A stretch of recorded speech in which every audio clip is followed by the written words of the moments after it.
தமிழ்நாட்டின் உயிர் தளபதி ரசிகர்களுக்கு வணக்கம். சில ரசிகர்கள் தளபதியோட உயிர் ரசிகர்களாக இருப்பார்கள்.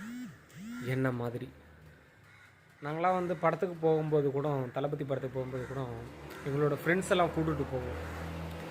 அந்த மாதிரி பல ரசிகர்கள் இருக்காங்க. இன்றைக்கி அவர் கட்சி ஆரம்பித்தோடனே ஒரு சில பேர் போஸ்டிங் கொடுக்கல அப்படின்னு சொல்லிட்டு விலகலாம். நாங்களாம் போஸ்டிங்காக வேலை செய்யலை. போஸ்டிங் எங்களை தேடி வந்தாலும் அது பிரச்சனை இல்லை. போஸ்டிங் இருந்தாலும் இல்லாட்டாலும் ஒரே முகமாக தான் இருப்போம் தளபதிக்காக. அவர் படத்துக்காக எவ்வளோ கஷ்டப்பட்டுருக்கோன்ட்டு இந்த உயிர் ரசிகர்களுக்கு தெரியும்.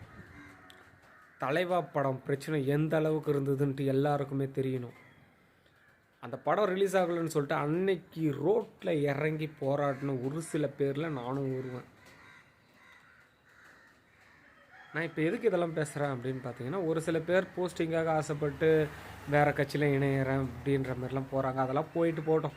இன்றைக்கி என் தளபதி தான் முதலமைச்சர் வேட்பாளர்னு சொல்லிட்டு அறிவிச்சிட்டாங்க. அதிலிருந்து என் சைட்லேருந்து நான் என்ன உழைக்கணுமோ அதை உழைக்கிறதுக்கு நான் ரெடியாக இருக்கேன். போஸ்டிங்காகவோ அதுமாரிலாம் இல்லை. அன்றைக்கி நான் என் ஃப்ரெண்டை கூட்டிகிட்டு போனேன்ல படத்துக்கு, அந்த மாதிரி என்னை சுற்றி இருக்கிற ஃப்ரெண்ட்ஸ் எல்லாரையுமே தளபதிக்காக அவங்க குடும்பத்தையும் சேர்த்து தளபதிக்காக ஓட்டு போட வைக்கிறதுக்கு என்னால் முடியும். ஏன் தளபதி தோக்கத்தில் எனக்கு பிடிக்காது. ஸோ அதனால் உயிர் தளபதி ரசிகர்கள் அத்தனை பேருக்கும் ஒரு வேண்டுகோளோ இல்லை ஒரு கட்டளையோ, நம்ம எல்லாருமே சேர்ந்து தளபதியை அவர் ஆசைப்பட்ட இடத்துக்கு தான் நம்ம எடுத்து போய் விட போகிறோம். ஓகே, அந்த இடத்துல உட்கார வைக்காமல் நம்மளால் யாராலையுமே தூங்கக்கூடாது. அப்படின்ற மாதிரிலாம் தூங்கக்கூடாதுன்னா அந்த அளவுக்கு உழைக்கணுன்றத சொல்கிறேன். ஸோ தளபதி ரசிகர்கள் எல்லாருக்குமே ஒரே ஒரு வேண்டுகோள் தான், தளபதியை ஜெயிக்க வைக்கணும். அப்படின்றதுக்காக நம்ம என்ன போராட முடியுமோ, ஸோ இதில் ஒற்றுமையாக இருக்கணும் அப்படின்றத ஒன்று சொல்லிக்கிறேன்.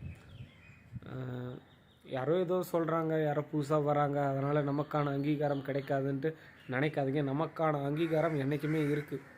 அது தளபதியோட மனசில் இருக்கும்.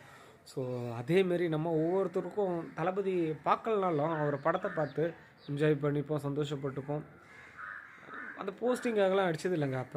இப்போ நம்ம ஏதோ புதுசாக நீங்களாம் பண்ணுறீங்க, அது எனக்கு பிடிக்கல. நம்ம எல்லாருமே தளபதி ரசிகர்கள். அந்த முதல்ல நினச்சிக்கிட்டு நமக்கான வேலை என்னென்னா, அதாவது உயிர் ரசிகர்களுக்கு மட்டும்தான் சொல்கிறேன், தளபதியை தோக்க விடாமல் அவரை ஒரு சின்னத்தில் உட்கார வைக்கணும். நன்றி.